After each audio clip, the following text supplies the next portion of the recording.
the individual who does not want to earn what he has and tries to take it some other way is a victim of his own ego. And this ego locks most people into a material state as long as they live. And where that exists, the mystical experience of the inner life is virtually impossible. Occasionally, however, an individual suffering from the pressures of his own personality passes through an experience which causes him a tremendous internal change. He suddenly is transformed by a surfeit of his own errors. He comes to a point where, of a sudden, the fallacy of it all bursts upon him. He can no longer live with his own external. The internal, frustrated perhaps for many lives, is gradually demanding attention because the external becomes increasingly uncomfortable. After you abuse the body long enough, it fights back. If you abuse life long enough, it turns against you. And sometimes in an emergency of that type, there is an extension of consciousness. This is the way in which most mystics interpret the conversion of St. Paul, who suddenly reversed his position because something happened whereby he was able to dominate his own ego and to transmute himself into a servant rather than being a master over outer things. He became a servant of inner things. Now, this sense of ego as in conflict with the soul causes us again to ask a little bit more about the soul. Emerson and the Neoplatonists of Alexandria and Athens were of one mind on this particular point. The soul is a transcendent being, and this transcendent being is the key to the Transcendentalist concept of life. The soul is that seed of eternity which is sown in man at the time of his creation. It is the seed of the life that goes on from generation to generation. It is this seed which is transmitted from parent to child and from child to their child. All this is that life principle which is within the human being, which is not only a principle of vitality, but which has locked within it the laws of its own proper existence. This realization makes it possible for the individual to assume correctly that there is within himself a transcendent being, a being that is his own true self. Paul says, the Christ in you, which is the hope of glory. The soul, in a sense, is the Christ in you, the divine power without which you couldn't exist at all, but which you never or seldom, if ever, understand correctly. This internal thing is the thing that gives you life, but most people use it to perpetuate death. This inner power, therefore, must be cultivated, and it is cultivated by the idea of storing up treasures in heaven. Heaven, in this case, being the inner life. The Greeks, Plotinus and Proclus, point out very clearly that the soul within the individual is the power not only to lead the life into the correct paths, but the power also to appreciate that which is good outside of self. The individual is not only having an enemy inside himself, his own appetites, but he has an enemy outside of himself, his ignorance and misinterpretation of his world. The individual who measures his world only in what it has done for him or to him is wrong. The individual who takes it for granted that life is impossible and that it is his moral duty to criticize and condemn has simply missed the entire principle. So man, looking around him, is deceived by his environment, and looking within him can be deceived by his appetites. To overcome this and to rationalize this situation properly, there must be an opportunity for the individual to experience the sublimity of the good. Actually, all great works of beauty in nature have been done by the soul. This is the soul that has inspired the great art, the great music, the great literature. It is the soul that has made great humanitarians. It has given us the martyrs and the saints. It is the soul in the individual that doeth the works that are important and right and proper. The soul locked in the average individual, therefore, is at a disadvantage because it does not know how to cope with these problems. So the Neoplatonists said, instead of simply trying to go to the temple and pray for something, go around and look and see the temple in the world around you. See beauty in its own place in nature.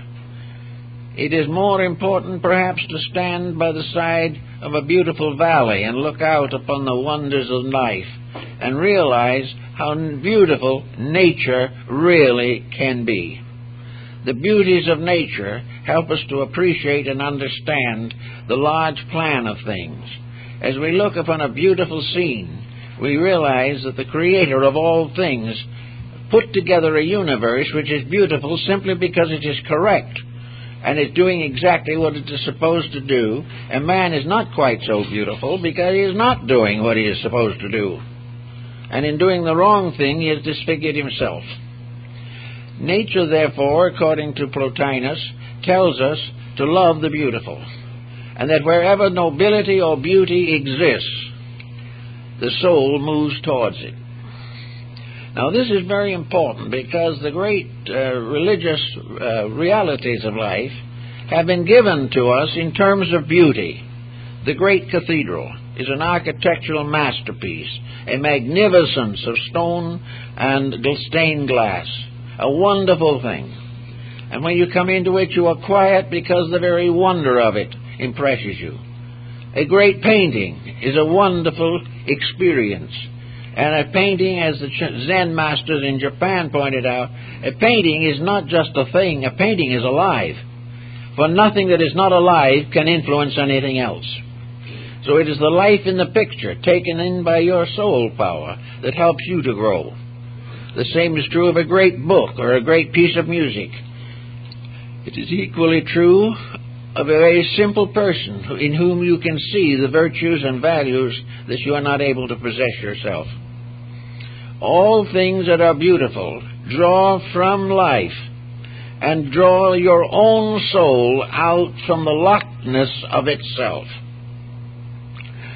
Beauty releases soul power, and it brings into play what Emerson calls the overself.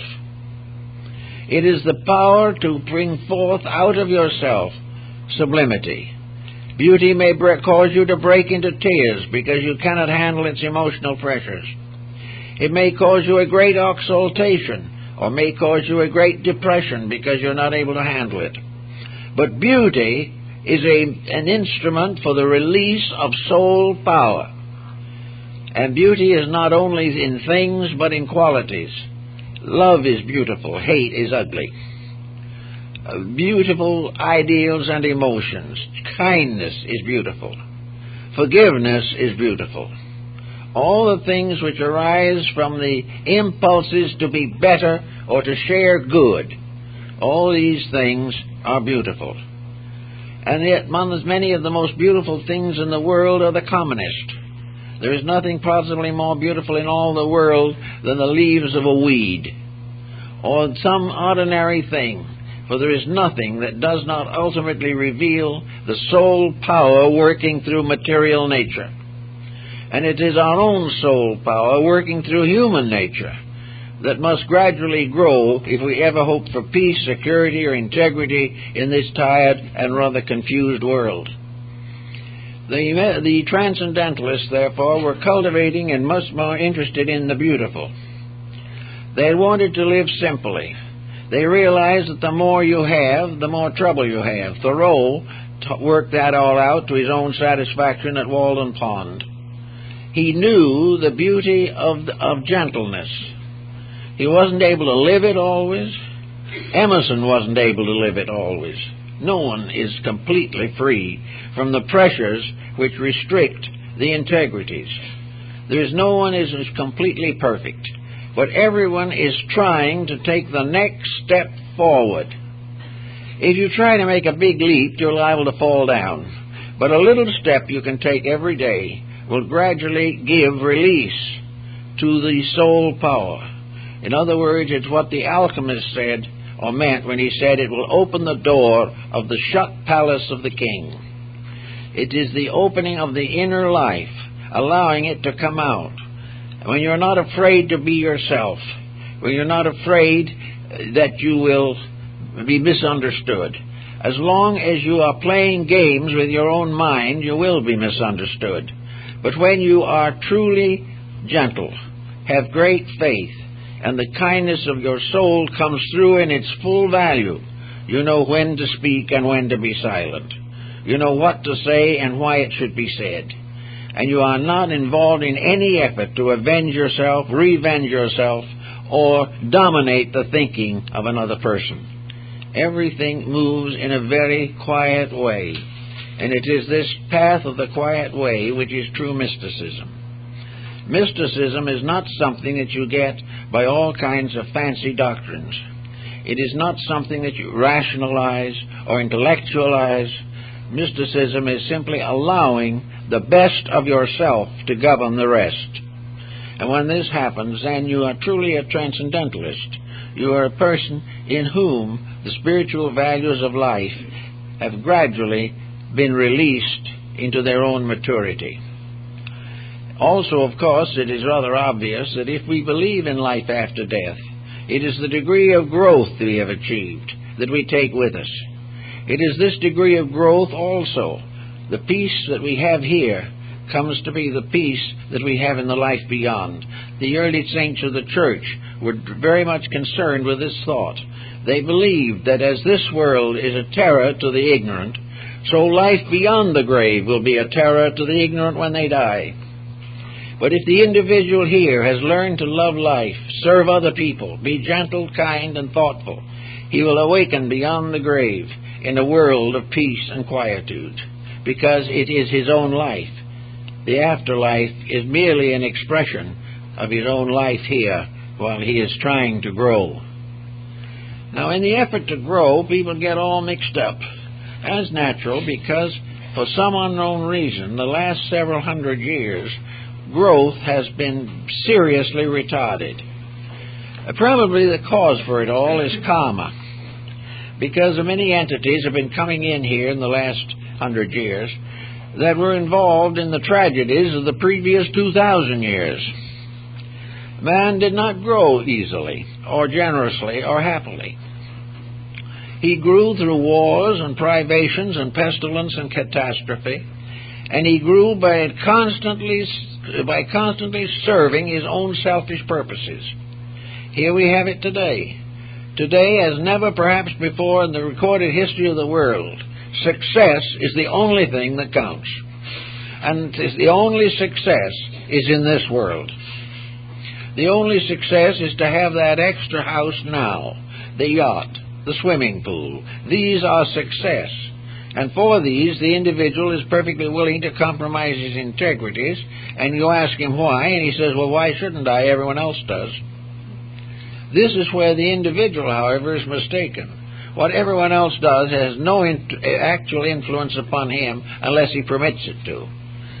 The thing that counts with each individual is to retain his own integrities, and there's never been a better opportunity than right now to retain them, because they are slipping away very fast. Yet it is this very slipping away that in the last 25 years has caused the greatest resurgence in religion, I guess, in the last 1,000 years. More and more people are realizing that something is wrong. More and more people are having trouble living with their own way of life. And in government we find constant anxiety at these points in our history. The great rebellion that is arising against nuclear armament and all these things, we bear witness to the fact that the soul is still there and is trying to speak. It is determined to accomplish certain things. The human being is potentially better than his way of life today will permit, but he cannot depend upon the changing of society to improve himself. Everyone has said that in a better world he could live better, and that if we were in heaven already we'd be perfect. Unfortunately, it isn't true. The better world is of no value to us unless we are able to live in it constructively. If the better world would simply become a way where we could have more and do less, we would be worse off than we are now. Work is becoming an odious thing, so we are meeting it with every kind of a mechanical device we can think of. And all these things are going to turn on us because our motives are wrong, our intentions are not correct as far as personal character is concerned. We are looking for laziness rather than growth. We are looking to save money by unemploying people. We are also looking for shortcuts to almost every kind of material advantage we can think of. Our crime rate is high, our narcotics addiction is high, our alcoholism is high. All of these things bear witness to the fact that the individual is refusing to permit his own soul to function. Nature's correction of this is that whatever we do that is against the right that we should be doing will ultimately come back and hit us. We are going to gradually find that the only peace in the world is to keep the rules, and that the keeping the rules means that friendship, kindness, and cooperation must become the basis of human relationships. We cannot be a competitive people and survive. We cannot break the faith without the faith damaging us. And all of our attitudes affect not only the soul within us, but the body. Because, as the ancients pointed out, the healthy body is made possible by the constructive qualities of the soul. A soul that is enlightened can protect the body from a great many sorrows. It won't prevent it from passing on gradually, as is its way. But the soul controlling the body gives us the maximum health and longevity. And the soul dominating the mind makes us constructive, cheerful, and kind. And the control of the soul over the emotions makes us loving, affectionate, friendly, and moderate in all appetites. All these things help to make a person. It is this blocking of the soul that gives us religious intolerance. It breaks homes. It leaves parents and children isolated. It does all the things we do not want to have happen. And wherever we break the soul's laws, we suffer, and we are sad. We weep. We realize that something is desperately wrong. There is no pleasure left in life for us, because all our affairs go badly. But people do not realize, apparently, that this is all due to the fact that we have declared war upon the best of ourselves. We are determined to destroy that which prevents us from doing what we please. And as that which we want to destroy is the only indestructible part of ourselves, that we come in the end to a stalemate. The Neoplatonists of Alexandria discovered in the works of Plato the idea of a great religious system. We are told by Proclus of Athens, who was the last of the Platonic successors, that Plato's philosophy was the outer cover for a religion. And therefore, Proclus, in his books on the Theology of Plato, lets us know that in the closing years of his life, Plato transformed his whole philosophy into a way of life, a very simple way, that the end of philosophy is that the individual shall experience the divinity of life, that philosophy is not an end but a means, and that the end of all philosophy is that man shall love the beautiful, serve the good, and honor the integrities of existence. That philosophy gives us our first basic understanding of the true nature of God, and that by philosophy we can justify the correction of our own imperfections. We can find a natural theology, a theology that is supported by natural law, that is obvious in the world wherever we look around us, It is the actual integrity by which every function of existence is maintained. The Alexandrian Neoplatonists took this concept and began to interpret again philosophy in terms of a great internal discipline, an experience of universal integrities.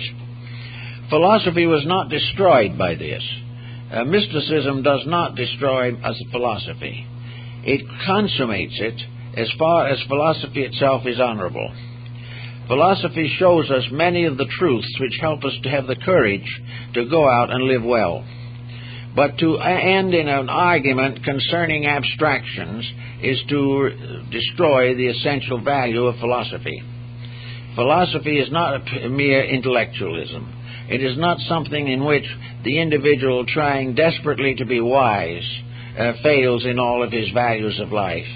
Philosophy is simply the outer chamber of a great universal system. It is one of the outside steps leading into a temple. Philosophy is therefore perhaps summed up in man's discovery that all things are reasonable, all things are just, and all things move inevitably to the fulfillment of their ordainment by divinity. So this concept of a philosophical theology in which the individual grew rather than received absolution vicariously, this philosophy that became Neoplatonism and later so influenced Emerson and the school in Concord, Mass., was simply a realization that there was a natural way of doing things that is not spectacular, that is not full of fads, that does not require the individual to viciously attack things that do not seem to work out to his particular satisfaction, but a philosophy that is natural, kindly, good-natured, and peaceful. It is said on one occasion that Emerson, in an effort to prove his democracy, so to say, after all, he was the great American Brahmin, very much tradition-bound, but he thought that as a great evidence that he should have the maid and the servant in the house eat with the family at meals as a sign of the recognition of democracy. After about 3 or 4 times of this experience, the maid and the housekeeper asked to be relieved of this responsibility, as they had much more pleasure eating quietly by themselves and not becoming involved too much in family affairs. But apparently Emerson got the message. He realized, therefore, that his effort was wrong. He had tried to make a symbolic example of something, but he had not sensed the realities of life. He learned more from the fact that they didn't want to eat at the table than in anything else that he could have gained in the form of satisfaction for his statement of democracy. Things have to be what they are, but everything is what it is and can be beautiful. There is no reason why any truth should hurt anybody. The only person it can hurt is the person who doesn't believe in truth. But, on the other hand, to go around making cruel remarks against other people, this isn't a matter of truth. This is always ulteriorly motivated. There is spite, there is vengeance, there is some type of ulterior motive whenever we are unkind. We're trying to get some kind of satisfaction. We are trying to fulfill something in ourselves at the expense of other people. Neoplatonism and mysticism do not work on this particular level or in this type of thinking. Now, we have hundreds and hundreds of groups springing up now on all kinds of religious principles. Some of them are very good. Some of them are maybe good. And some of them are obviously not good. But they are all based upon some concept of something. All of them, finally, to fulfill a constructive purpose, must come back to the same rules. No system can grow or help other people to grow unless it helps the individual to correct his own mistakes. Unless he is impelled to be a better person, no organization can make him one. No organization can save him by taking him out of the thundering herd and isolating him on the top of a mountain. No divine plan can be fulfilled through the use of narcotics. All these various shortcuts, all these various original ideas, some of them are the result of metaphysical speculation, some of them probably of psychic activity. But any system that does not make the basic requirement, the requirement of self-improvement, and self-improvement in this case not becoming wiser in worldly things, but becoming better in the virtues of life. No system that does not teach the individual to escape from the pressure of his own attitudes can do anything of very permanent value. We have to break through the shell we have built, the shell of our own infallibility, the shell of our own uniqueness, the shell that we have been picked out by destiny for some noble purpose. All these attitudes must be gradually overcome. It is only when we overcome these things and become what we ought to be, natural human beings, that nature or the infinite can use us for some major purpose or project. Those who have done the most for the world have been those who have forgotten themselves and their own spirituality and tried to work every day for the benefit of the people. We also must expect no rewards. The reward is not in anything except growth. The final reward for the good deed is growth. We become better people. And because we are better people, we can do more for others. The whole problem of growth, therefore, is one of it being self-rewarding or self-fulfilling. We grow, and in so doing, become a little wiser, a little better, a little more beautiful within ourselves. Actually, according to the Greeks and the Egyptians, the human soul is the link between spirit and body. It represents the middle distance between the exterior world and the internal. Through the soul, the eternal moves into the temporal. Through the soul, the divine root of life becomes a tree and spreads downward to become the mortal world in which we live. All things are in their middle distances soul. That is why everything in its natural state is beautiful. The stars are beautiful, the sky is beautiful, the earth is beautiful. They are all symbols of a beauty which is normalcy, order, integrity, and justice. The soul, therefore, links man's spiritual and material life. In alchemy, it is the transforming and transmuting agency. It is that power by means of which it is possible for the human being to transcend himself. It is his link with the infinite. It is that part of his own nature which alone can survive, which alone can fulfill, and alone can solve all the problems of existence, and solve them by the simple realization that there are no problems except the ones he creates himself. So man living in a beautiful universe has a right to enjoy it. He has a right to share in it and be part of it and live with it. He has a right to have the natural joys of life. But he also has the problem to realize that any pleasure that is detrimental to his own nature or damaging to any other person cannot be a true source of comfort or consolation. The individual cannot be selfish and grow. He cannot nurse his own temperament and outgrow it.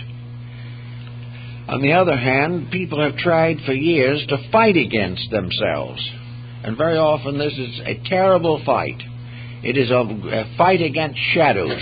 It is a tremendous resistance against demons of formless or mindless structure. To fight against this selfishness does not seem to do any good. The individual simply becomes more and more neurotic. He always wanted to do something. He disciplines himself by not doing it, and he gets sick. Therefore, he cannot intellectually and willfully dominate his own personality any more than he can dominate his world.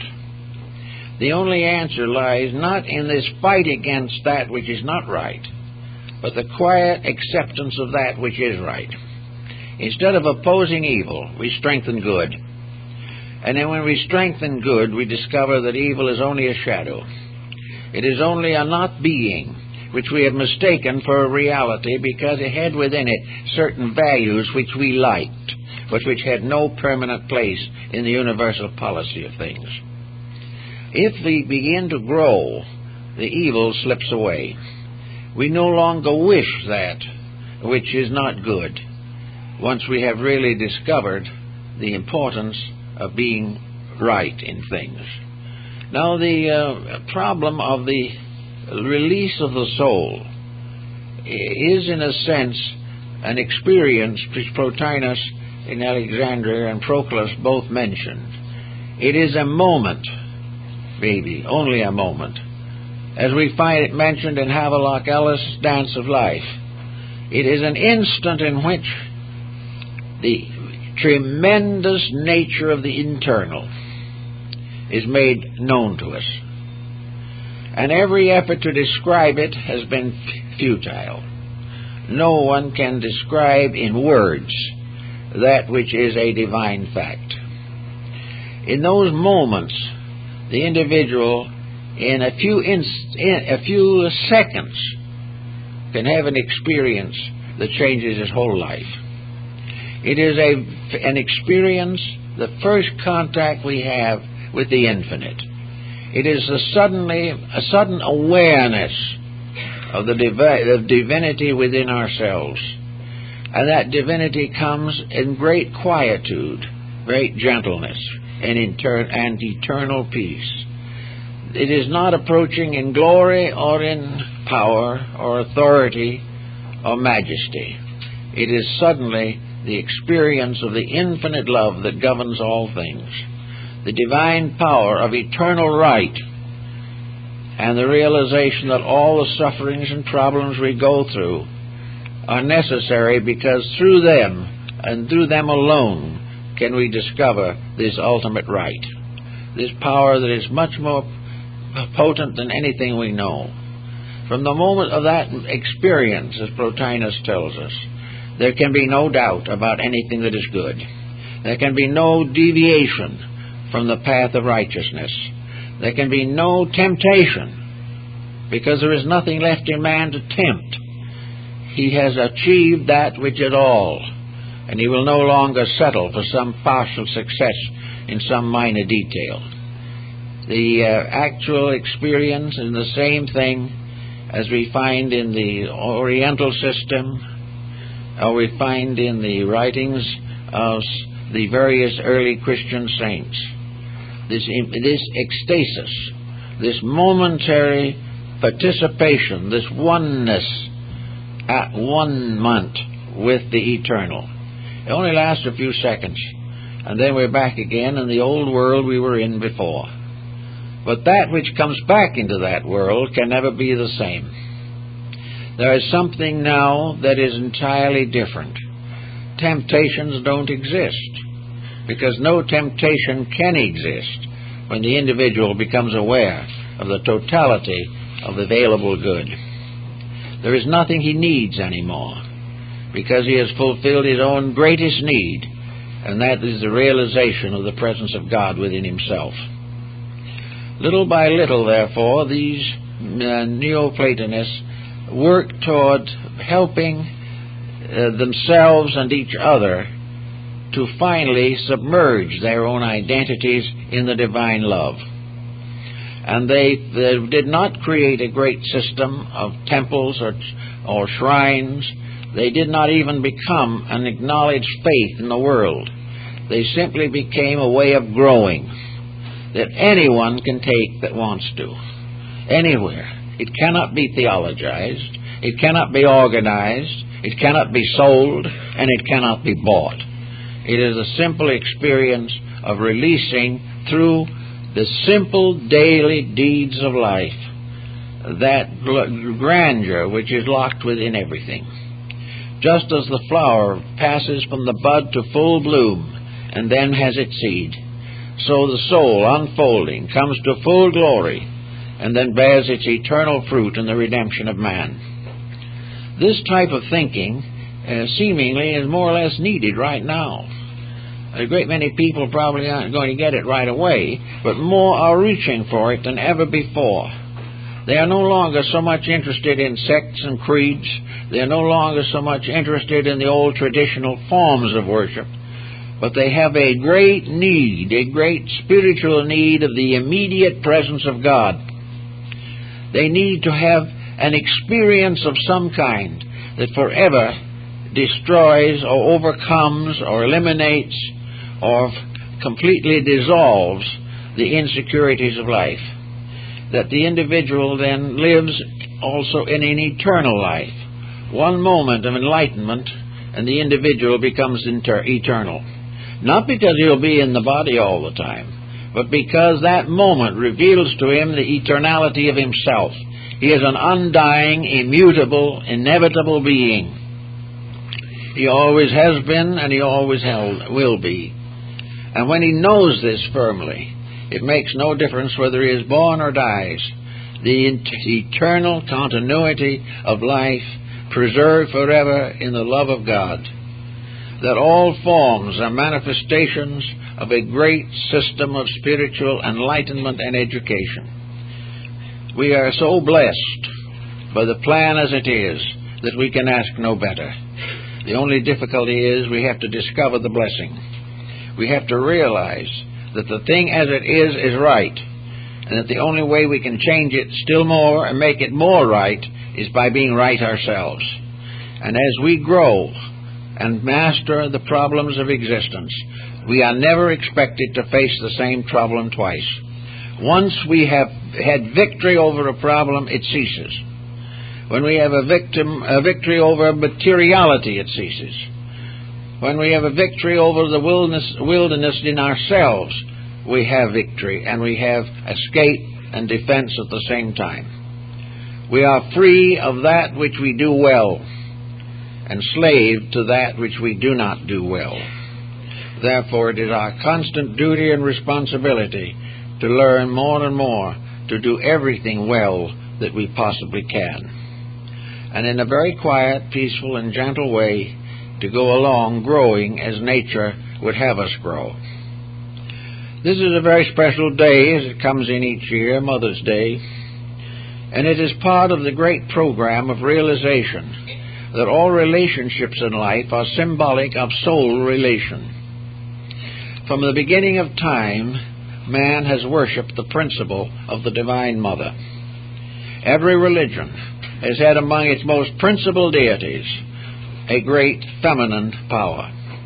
Isis, Mary, all of these different doctrines worship the principle of life-giving, not only because the mother has been given the right to become the parent of generations, but because in the very act of motherhood, probably more than in any other act in the world today, the woman has the experience of the soul.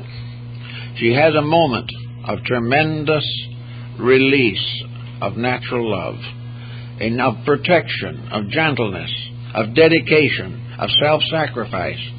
And the moment of birth is therefore one of the great mysteries of life, and comes perhaps among the natural functions of life the nearest to the revelation of soul power. In other words, the mother principle is, in a sense, the soul principle itself.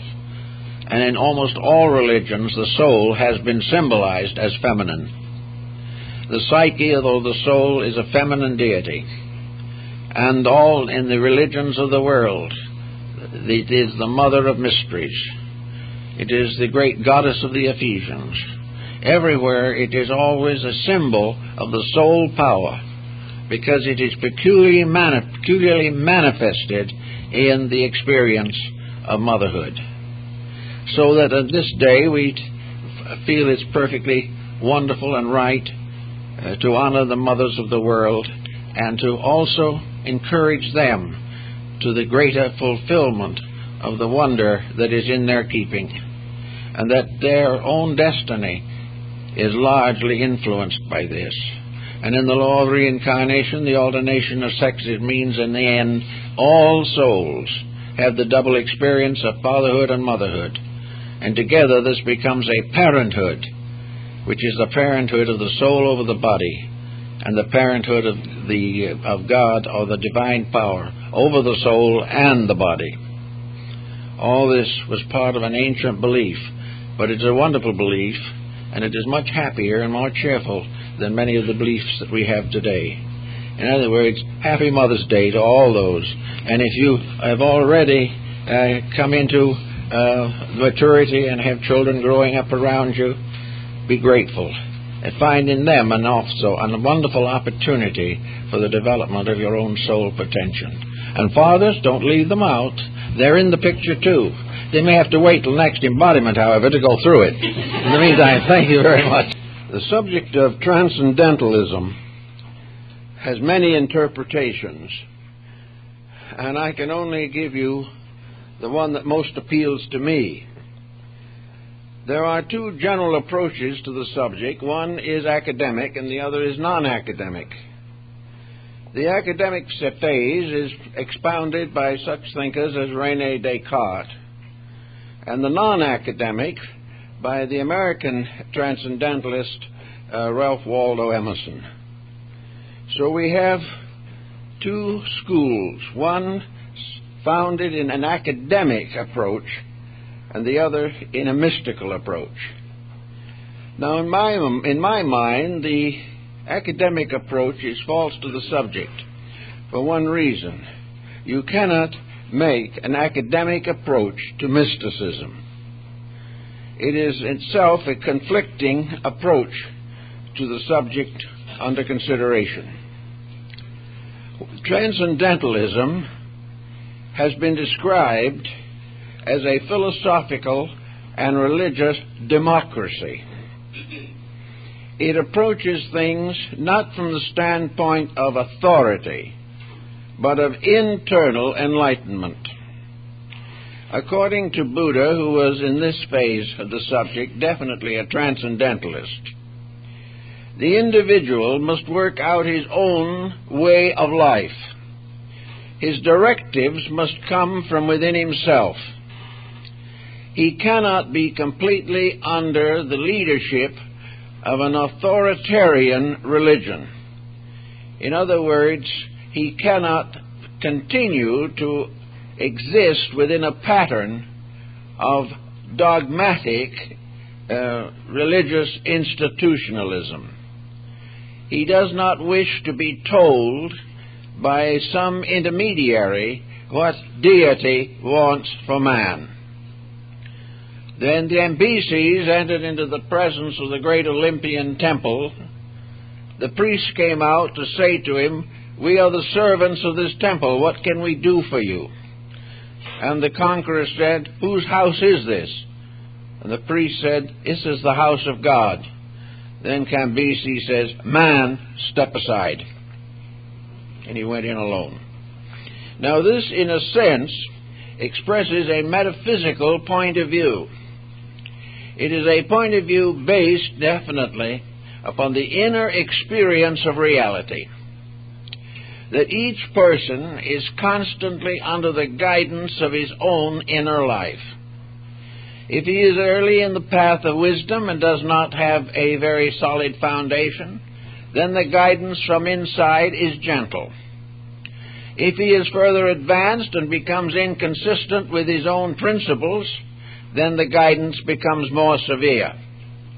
And if he wanders too far from the paths of integrity, the guidance becomes dictatorial almost.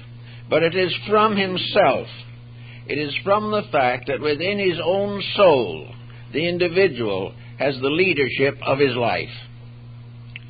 Now this presents a number of interesting questions, some of which are not easily answered.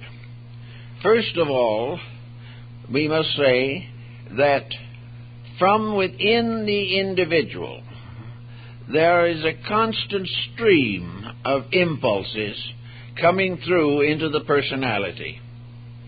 These impulses are not all right or all good. And the concept that everything that comes from the inside is good and everything from the outside is bad simply cannot be sustained by experience. The individual's release of his own internal guidance depends upon a series of preparatory disciplines. And now we can think in terms of the Neoplatonists of Alexandria and Athens. In other words, we can only bring out or bring through that which we can dominate by our own integrities. The beginning, therefore, of the inner or mystical experience of life is and must be self-discipline. Self-discipline, in this case, is not based upon an arbitrary theological point of view. This discipline is the moderation of personal conduct. It is the individual gaining gradual mastery over little things, the daily experiences of living. Discipline is not a magnificent theological adventure. Discipline is a daily, arduous preservation of principles. Unless the individual has attained discipline, he cannot depend upon the internal pressures of consciousness. He cannot take the soul guidance he needs unless he has made possible the natural and normal expression of the soul power through his daily life. If his outer living is incorrect, if he is in his daily existence inconsistent with soul principles, he then can be deceived by a variety of pressures that come not from the soul, but from the misapplication of his own mental and emotional functions. Emotion has become consistently identified with soul power, but many emotions are not soul-centered. They do not arise in the soul. They arise in environment or the appetites of the individual. Therefore, many emotions are selfish, self-centered, destructive. They come from within, but they are not soul-centered. The individual, however, cannot be liberated from the inside out. He must begin by preparing his outer life to receive the true light of soul power. He must therefore overcome the hazards which will destroy or restrict the function of the soul factor. If he has a bad temper, it is a mistake to assume that an abstract spirituality will cure this. If he is selfish, he cannot simply proceed in spite of it. He cannot hope that soul power will overcome his selfishness. He must overcome it himself before the power of the soul can function through him. He must prepare the way. He must cleanse the inside of his own cup. He must do those things in daily life which remove from his daily activities those circumstances which prevent the natural expression of the good within himself. Consequently, we find most mystics who are really serious and do really want to have a breadth of understanding, living very simple lives. One of the great transcendentalists of the 17th century was Jacob Boehme, the shoemaker. He continued to peg shoes to the end of his life. He never made any effort to become superior, to dominate other people, or to found a sect or a cult. He shared his knowledge with a few friends, and it was not until after his death that his teachings gained general recognition. It is the same in nearly all mystical circumstances. There is no doubt in the world that St. Francis de Assisi was a transcendentalist. He was one who was moved from within himself rather than moved by the church hierarchy which dominated his physical existence. Therefore, we may say, in a sense at least, that Buddha was correct when he speaks of the universe as a cosmotheism. In other words, he tells us that existence itself is a cosmic democracy. It is not an autocracy. It is not a divine power ordering all things and human beings simply obeying. In other words, God is not a dictator. God is not pressing the individual against his own will, because the moment a person moves apart from his own will, he is no longer actually expressing himself and can take no credit for virtues that are forced upon him, even if he can practice them. But in most cases, he cannot practice them. If virtues are imposed by theology or by law, the individual secretly disobeys them. He continues in his own way, hoping that an organization or an institution or a policy can bestow the spiritual growth that he feels he requires. So in this point of view, each individual is in a sense the master of his own life. If he is not the master of his own life, then he cannot be held responsible for his actions. A person pressed to do that which he does not believe to be right is not responsible for the consequences if he has made every effort that is possible to himself to continue in a proper course of action. Cosmotheism in Buddhism is simply the realization that there are two forms of government, autocracy and democracy. Most systems of theology are autocratic, whereas mysticism and transcendentalism are actually democratic. They allow the individual to realize that when he achieves something worthwhile, the achievement is his. Basically, there is an endowment within him, which Emerson and most others have represented as being a divine capacity. The individual has within himself a spark of the infinite. He has within himself a principle, an energy, which enables him to unfold a destiny of his own. This destiny is, of course, conditioned and limited by the universe in which he exists. It is further conditioned by the environment into which he is born. He is not able to be a free agent completely, but he is able to have what Aquinas calls a limited individualism, a limited determinism, the right to choose between those things that he can choose between, that which is best for himself. But if he makes the choice himself, then it is his responsibility, his opportunity, and his consequence. If this choice is forced upon him by others, then the power to grow himself is frustrated. So we have in metaphysical transcendentalism the concept of the individual having the right, the inalienable right, to grow according to the dictates of his own conscience. He has a right to select that which is the greatest good for him. Now, it may well be that he is not able to make such a decision. He does not know what is good for himself. He does not know whether the things he wants are proper or improper.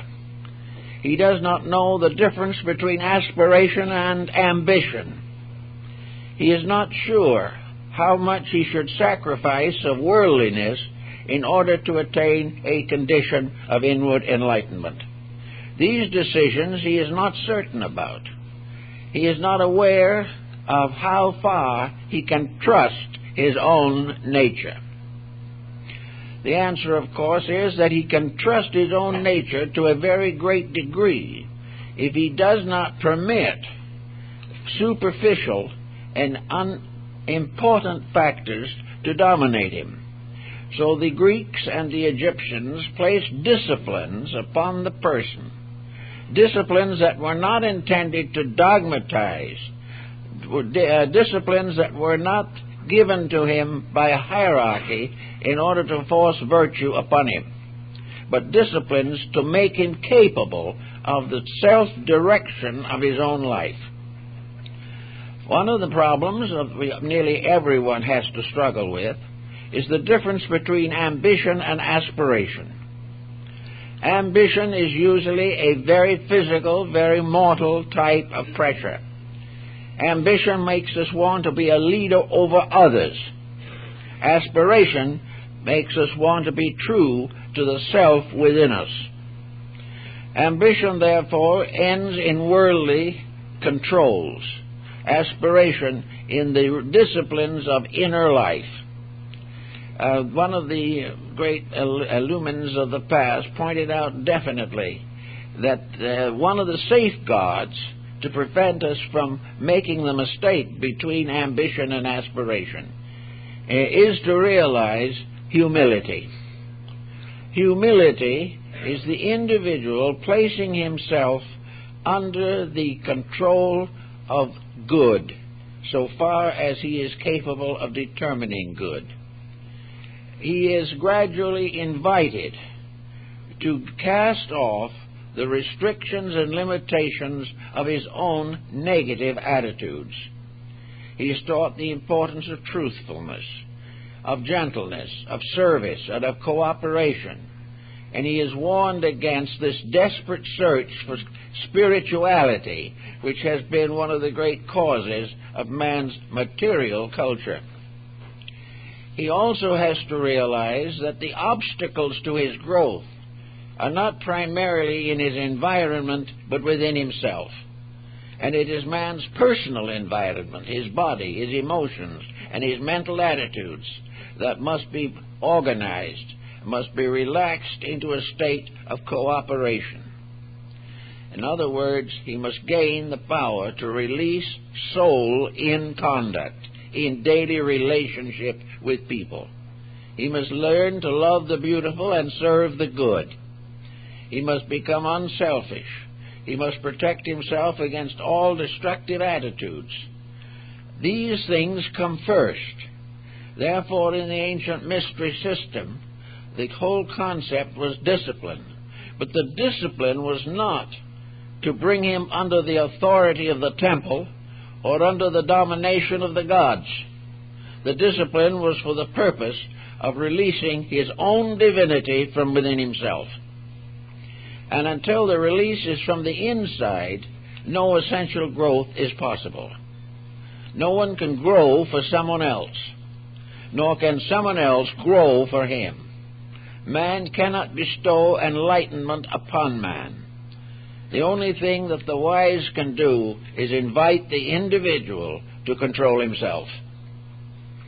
Now, this is contrary to many of the precepts and doctrines which have dominated human life for thousands of years.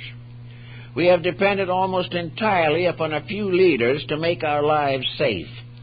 We appoint representatives and expect them to express us. This is a materialistic fallacy. We probably cannot overcome it immediately, but no leader can save his following. The only thing he can do is invite his following to save themselves and to provide them the reasonable opportunities to express the boast of their own inner life. This being the case, the teacher is not one who gives the instruction primarily. He is only the one who gives the person a certain number of basic rules to live by, which, if followed intelligently and with dedication, will help the person to help himself. In a democracy, we must all grow. We cannot depend for our security upon the growth of one or two persons. We cannot elect a leader who can be a substitute for the leadership of our own inner life. Emerson, Thoreau, and several of the group of the New England, Boston Transcendentalists were persons who had previously very orthodox religious backgrounds. but there was a gradual rebellion arising within them. Emerson rebelled against the domination of a more or less rigid clergy. And all over the world, people today are striving to rescue religion from theology. Theology was something in which religion served as an autocrat. Theology was what determined the individual's conduct by the will of an ecclesiastical hierarchy. In the Middle Ages, if he didn't conform, he was burned at the stake. There was not the intent to help him to release himself. He must obey a rule or a canon. He must do what he was told to do, and this rule or canon constituted integrity. If he disobeyed the rule or the canon, he was subject to a heavy penalty. Therefore, the decision was not because of his love of God, but because of his fear of being burned at the stake. This was contrary to all basic religious insights, and therefore caused a gradual rebellion leading ultimately to the Protestant Reformation. Actually, the Protestant churches, to a measure, have taken on this transcendentalism. There is less and less dogmatism in them.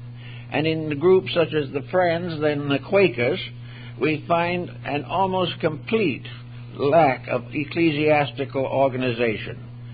In many of these groups, the individual allows whatever is his own highest conviction to come through, and he is satisfied to live with this and try to grow accordingly. There's much to be said for a very simple religious belief, and I think for most people it is the only security in these troubled times. There's been a great deal of emphasis upon finding shortcuts to enlightenment, using all kinds of escape mechanisms and defense mechanisms, and assume that these come from inside. We must realize, however, that a very great part of psychic phenomena arises, yes, from the inside, but not from the soul core. It arises from frustrations of one kind or another, escape mechanisms, defenses, and, to a measure, hallucination. The actual problem, therefore, of growing is to settle down to the keeping of the rules. And these rules are not difficult, and as one philosopher observed not long ago, namely that history is the great example of keeping and breaking rules. And wherever the rules of human relationships are broken, history becomes violent. Wherever the individual follows the best part of himself, he comes to the nearest security that he can attain in this world. So here we have the definite problem of weeding out what constitutes, to most people, information from inside. They want to believe that dreams or visions or symbols or some mysterious arrangement of psychic pressures is very important. It is only important if the individual who receives it is already a well-organized individual. In other words, the visions of a neurotic are not trustworthy, regardless of how we want to think about it. Also, in a great many cases of frustration, dreams are merely a statement symbolically of the frustration and not a cure for it. And in most cases, these pressures, these visions, these messages are aimed at making the mistake important and telling the individual that he's right and other people are wrong. If he's wrong himself, he will try to escape just as he would in ordinary physical living. If he wants to escape the responsibility of admitting that he is wrong, he goes into an elaborate defense of his own attitudes or tries to push the responsibility onto someone else. Now, the mind and emotions do the same thing.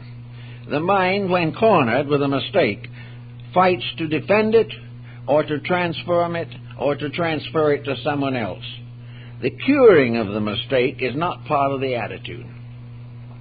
In our daily living, a person who is subject to excessive temper fits is not nearly as interested in correcting these attitudes as he is in trying to prove that other people are responsible for his bad disposition. It is not that he has a bad disposition, but that other people irritate him beyond his control.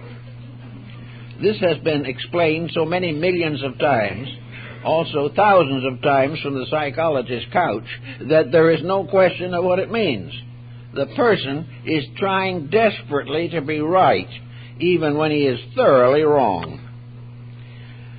To get to understand this thorough wrongness is not easy, but nature does its best for us at all times. Because each of us has an individual relationship with life, if we pervert these qualities of our own natures, various hurts and disappointments come in.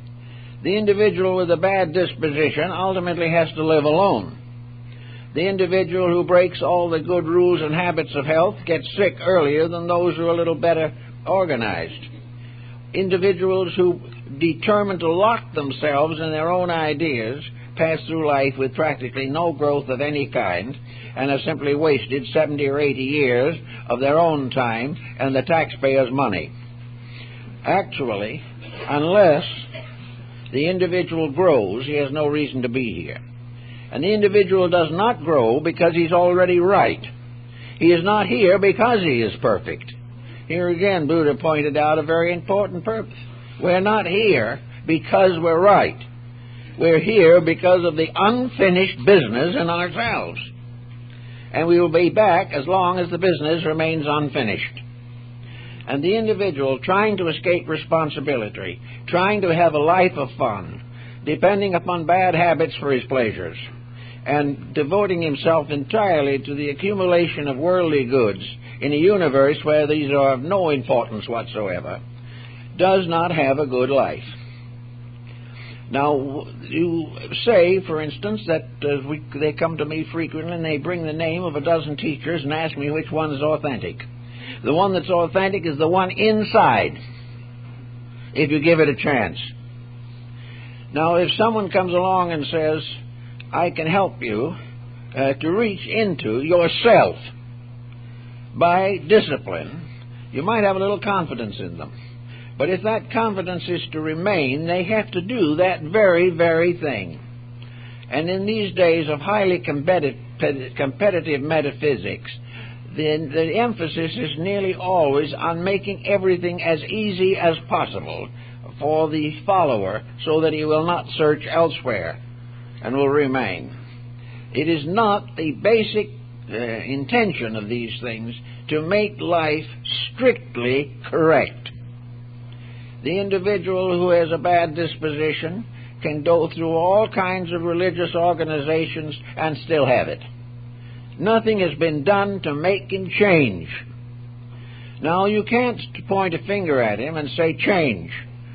This would probably result in a riot.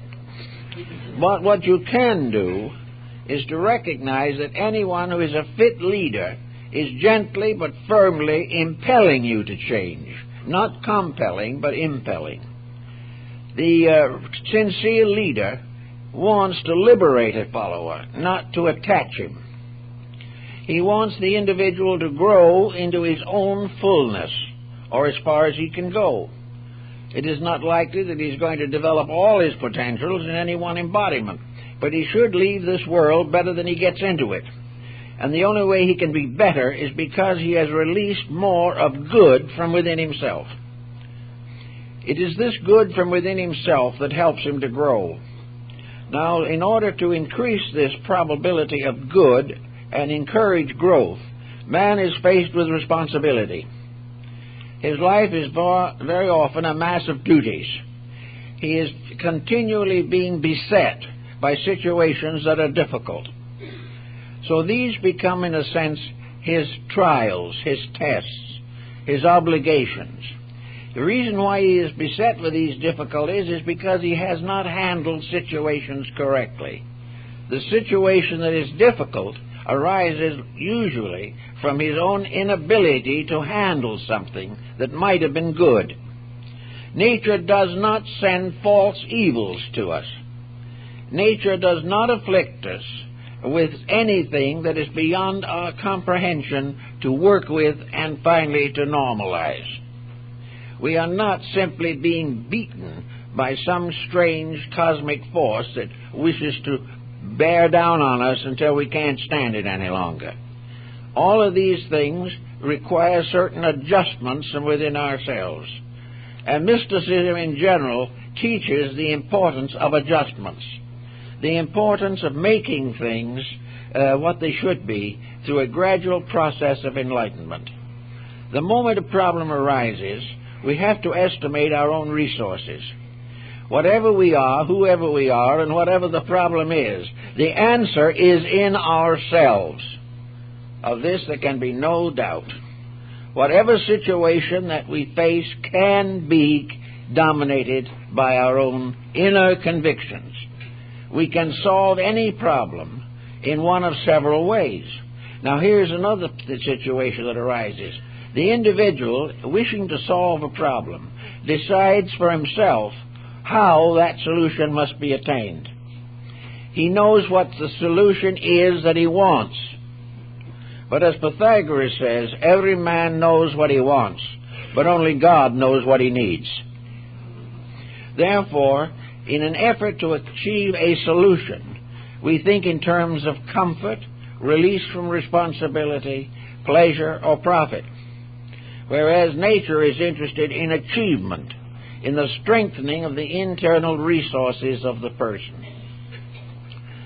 Actually, if we look around ourselves, we will find that we live in a world in which certain dictatorial attitudes have become prevalent. Nations, leaders of all degrees and all magnitudes, are attempting to control each other. We wish to dominate a world politically, economically, scientifically, socially, religiously. The difference between a great political movement and a great religious movement is only the particular fact or form of domination that each exercises. It is not our comfort or our happiness or our growth that is the final consideration. Somebody wants to govern other people, wants to control them, exploit them, use them, and if necessary, destroy them if they have refused to obey. This is a wrong attitude to begin with, and therefore, as long as nations or individuals dominate in this way, the tragedy will never end. It is not the domination of another, but the direction of ourselves that is the reason for evolution as far as man is concerned. So when you start in with this problem, you begin by assuming one point, which we all have to have faith in something. Faith is the beginning of effort. Faith is that attitude in ourselves that is supported by the highest traditions of the race, the greatest experiences of the past, and those things held most sacred and dear to our own hearts and souls. Faith, therefore, must have a proper integration, a proper point of view. There are two forms of faith that are important to us. One is faith in universal integrity, and the other is faith in the possibility of personal self-unfoldment. If the individual believes that the universe is honest, then there is no longer any reason for his own dishonesty. If he believes that there is within himself a divine spark or a flame or a light, then he has the faith to do something about it. So faith is the acceptance of an honorable hypothesis. Faith is something that must be accepted first and proven by experience later. If our faith is wrong to start with, we can be very embittered and we are likely to blame the religion we belong to or the world we live in. But faith is basically the individual's acceptance of a law of universal love and justice. With this in the back of the mind, he can also gain a great example from history. History is the proof of faith. It has been said that the Christian Bible is the basis of a great hope for mankind, of mankind. And it is a book of faith strengthening. It doesn't tell you all the things you want to know. In fact, tells you very little. But it strengthens your realization or belief that there is a good, that there is a reason for self, that there is a destiny toward which we are all laboring with varying degrees of success. But faith begins in the term of mysticism by simple recognition that the individual can grow and can accomplish all good that is necessary to himself. Also, that this faith is best manifested through a complete pattern of unselfish dedication to principles. That the individual also, in the process of learning, must learn, as many have in the course of years, that the most important of all religious exercises is service. The individual who forgets himself comes nearer to his own soul. The individual who is always thinking of himself and his own rights, his own privileges, and his own abilities is usually not internally enlightened. It is the forgetting of self in the fulfillment of the law that brings us closer and closer to inner potential. Actually, according to Emerson, and I think this is equally true of the other schools, Neoplatonism, as it is found in Athens, in Proclus, and in Alexandria through Plotinus, Iamblichus, and other great Neoplatonists, these teachers took a theology that had descended to them from Plato principally, and they gradually adapted it to a complete dedication to the highest possible concepts of human life. They were the ones who emphasized most of all the tremendous importance of simple sincerity in the strengthening of the spiritual life. Most of these people were philosophers and had philosophical backgrounds, but philosophy is a very broad term. Philosophy does not necessarily mean one of the schools such as we know today. Most of these schools now at loggerheads with each other. It does not mean a sheer intellectualism in which we try to rationalize ourselves into a state of grace. Philosophy is nothing more or less than organized idealism. It is the individual using the inner values of his own life to create what he calls common sense. Common sense is simply the most natural and most obviously correct way of directing a life. Common sense is the most uncommon of all sensory perceptions, but it arises when the individual begins to cast off superficial and, for the most part, impossible or irrational hypotheses and settles down to the common circumstances of life. Common sense has been likened to childhood because in the early years of life the individual has not been spoiled, and what we call growing up is largely the destruction of our own inner lives. Not destruction in the sense of a final annihilation, but the prevention of these inner values from coming through. Children, and small children especially, are normally friendly, kindly, and affectionate. They are trusting. They believe in things. And it is only when they are gradually educated out of their own faith that we have more and more trouble with them. We have, in the metaphysics, especially in mysticism, the quiet way, the way of peaceful growth through the acceptance of responsibility, through a quiet fulfillment of all duties, and for a complete control of our own attitudes. Mysticism, by quieting the inner life, by taking away from it all the pressures and inconsistencies and absurdities with which we burden it, allows the truth to come through. In other words, it is another statement of what it says in the Bible, "Be still and know that I am God." If we are quiet enough in the outer life, the inner life comes through. We hear the voice of the silence. We hear the gradual revelation of the nobility within ourselves, not as words, but as very quiet values and strength, and an increasing courage to keep the rules. In the Transcendentalist system of thinking, the mystical experience, or the experience of man's relationship to deity, is not something that comes as a reward for a specialized training.